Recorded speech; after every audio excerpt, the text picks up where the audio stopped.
Bonjour, heureuse de vous retrouver et surtout de vous partager le plaisir de lecture que je viens d'avoir avec un livre absolument exceptionnel. Je pense que depuis le début de l'année, c'est celui qui m'a donné le plus de plaisir. Alors, je passe rapidement sur les nouveaux qui viennent nous rendre visite. Si vous aimez, abonnez-vous, vous contribuerez à la pérennité de la chaîne. Mais je passe tout de suite à ce délicieux moment de lecture.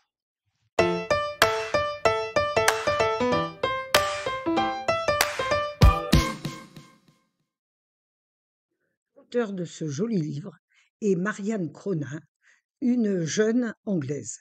Le livre est paru aux éditions Mazarine en 2023. Il s'agit des 100 ans de Lénie et Margot. Le cadre de l'histoire est l'hôpital de Glasgow, dans la partie où les patients se trouvent en stade d'espérance de vie limitée.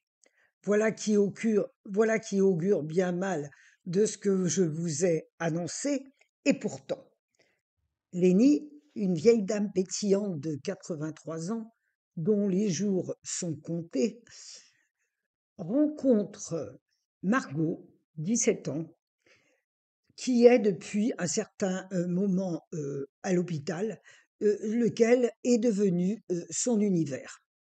Elle se rencontre par hasard à la salle d'art plastique et aussitôt un courant passe entre elles par leur bonne humeur, leur sens de l'humour, leur amour de la vie. Elles ne sont pas en train de mourir, elles sont en train de vivre. Et comment vivre le plus pleinement possible quand on est dans cet univers et qu'on a 100 ans à toutes les deux? Eh bien, il s'agit de laisser une œuvre d'art qui laissera le souvenir de ce qu'elles ont été et de leur amitié. Quelle sera la façon dont cette œuvre d'art sera réalisée? Eh bien, ce sera un tableau qui donnera un souvenir de chaque année vécue importante pour chacun des personnages. Bien entendu, il ne s'agit pas de peindre 100 tableaux, mais chacune à leur tour peindre un des moments cruciaux de leur vie qu'elles vont commenter et revivre. Elles passent là des moments de complicité et d'amitié extraordinaires. Les personnages qui gravitent autour d'elle, nouvelle infirmière, le père Arthur, le gardien, bienveillant et drôle, ajoutent à cette impression de cocon protégé et de vie à l'écart du monde, mais de vraie vie épanouissante et pleine d'amour et d'amitié. La maladie y est pratiquement jamais évoquée et on pourrait croire être dans une portion d'un petit paradis. Je vous propose de faire la connaissance de Lénie dans le premier chapitre du livre, celui où elle rencontre le prêtre. Et c'est une rencontre tout à fait non conformiste, et ça vous permettra de découvrir le style de l'auteur et un peu déjà de la psychologie de cette jeune fille. Je suis allée à la rencontre du Seigneur parce que c'est l'une des choses à faire ici. Les gens affirment que si vous mourrez, c'est parce que Dieu vous appelle à lui. Alors, j'ai songé qu'il valait mieux anticiper les présentations. J'avais aussi entendu dire que la loi oblige le personnel hospitalier à vous laisser aller à la chapelle de l'hôpital si vous avez des croyances religieuses. et je ne comptais pas laisser passer l'occasion de visiter une pièce où je n'étais encore jamais entré, tout en faisant du même coup la connaissance du Seigneur. Une infirmière que je n'avais encore jamais vue et dont les cheveux étaient rouge cerise m'a prise par le bras et m'a accompagnée le long des couloirs des morts et des mourants. J'ai savouré chaque nouvelle scène, chaque nouvelle odeur, chaque pyjama des assortis que j'ai croisé. Je suppose qu'on pourrait dire que ma relation avec Dieu est compliquée. Si j'ai bien compris, il est une sorte de puits aux souhaits cosmiques. Une ou deux fois, j'ai demandé des trucs et il a livré la marchandise. En d'autres occasions, il n'y a eu que du silence. Ou, comme j'ai commencé à le penser ces derniers temps, toutes les fois où je croyais que Dieu se taisait, il était en train de déposer directement un peu de folie dans mon corps, une sorte de va te faire fiche pour avoir osé le défier, mais que je ne découvrirai que bien des années plus tard, un trésor enfoui qu'il me convenait de dénicher.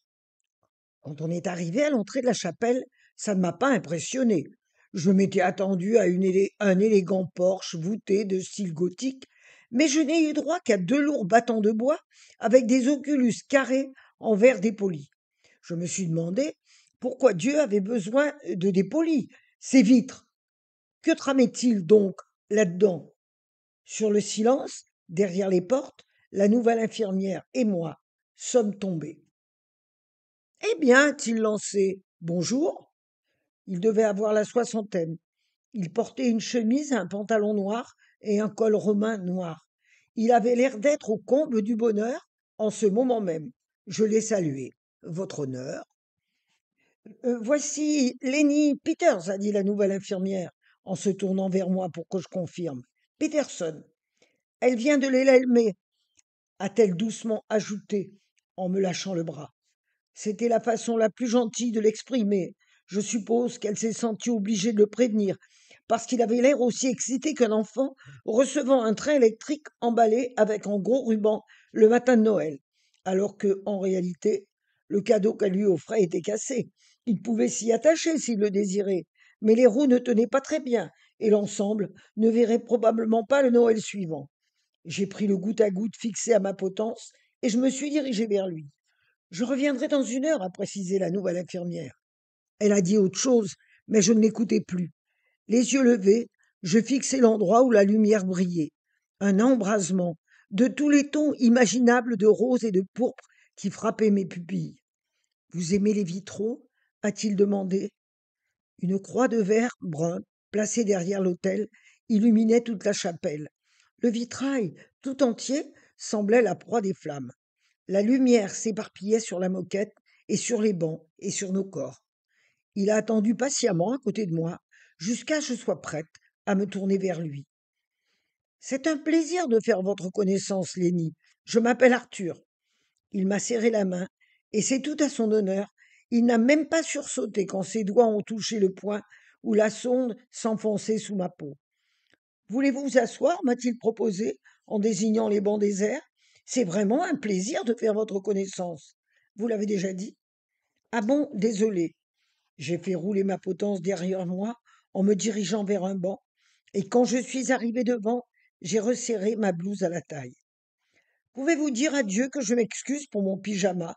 Ai-je demandé en m'asseyant. Vous venez de le faire. Il écoute tout le temps. Le père Arthur s'est assis à côté de moi. J'ai levé les yeux vers la croix. Alors, dites-moi, Lenny, qu'est-ce qui vous amène à la chapelle aujourd'hui?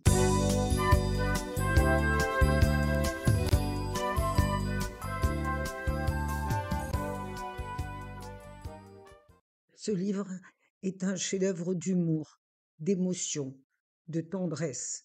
Un livre qui exalte notre capacité à vivre et à aimer, alors même que l'échéance de la vie et de la mort est toute proche. Un très très beau livre dont on sort heureux, le sourire aux lèvres et le cœur lourd, puisque nos deux personnages, évidemment, ne vont pas au-delà de la dernière page. On sait que leur destin est scellé. Mais c'est un livre optimiste. Aussi, n'hésitez pas à laisser les pages ouvertes parce que cette section de l'hôpital n'est pas aussi terrifiante que l'on pourrait le croire. Bien sûr, c'est un roman. Les personnages sont fictifs. Je vous donne rendez-vous pour un prochain livre. À très bientôt.